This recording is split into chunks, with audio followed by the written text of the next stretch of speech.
সুনানে আবু দাউদের এক বর্ণনা বিষ্ণু সাল্লাল্লাহু আলাইহি ওয়াসাল্লাম খুব চমৎকার একটি হাদিস, মনোযোগ দিয়ে শুনুন। তিনি বলেন, আনা যাঈমুন বিবাইতিন ফি রাবাদিল জান্নাতি লিমান তারাকাল মিরাআ ওয়া ইন কানা মুহিক্কান। আমি ওই ব্যক্তিকে জান্নাতের আঙ্গিনায় একটা ঘরের গ্যারান্টি দেই যে ব্যক্তি তর্ক করার সময় নিজে হক এটা জেনেও সে তর্ক থামিয়ে দেয়। অনেক সময় হয় না, অনেকে পায়ে পাড়া দিয়ে ঝগড়া করতে আসে, এরকম আছে না নাই? আপনি চুপচাপ দেখবেন একটা বাজে কমেন্টস করতেছে, আবার কমেন্টের নিচে কমেন্ট, আবার গালি, হ্যাঁ আছে না এরকম?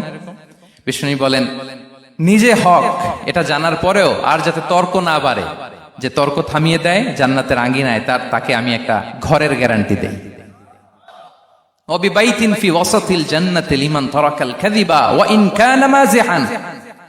আর ওই ব্যক্তিকে আমি জান্নাতের মাঝখানে একটা ঘরের গ্যারান্টি দেই যে ব্যক্তি কৌতুক করার সময়ও মিথ্যা পরিহার করে। করতেছে কৌতুক, ফান করতেছে আর কি, হি ইজ কিডিং, পান করে, কৌতুক করে, কিন্তু কৌতুকের সময় সে মিথ্যা বলে না। এই স্বভাব যাদের, তাদেরকে আমি জান্নাতের মাঝ বরাবর একটা ঘরের গ্যারান্টি দেই।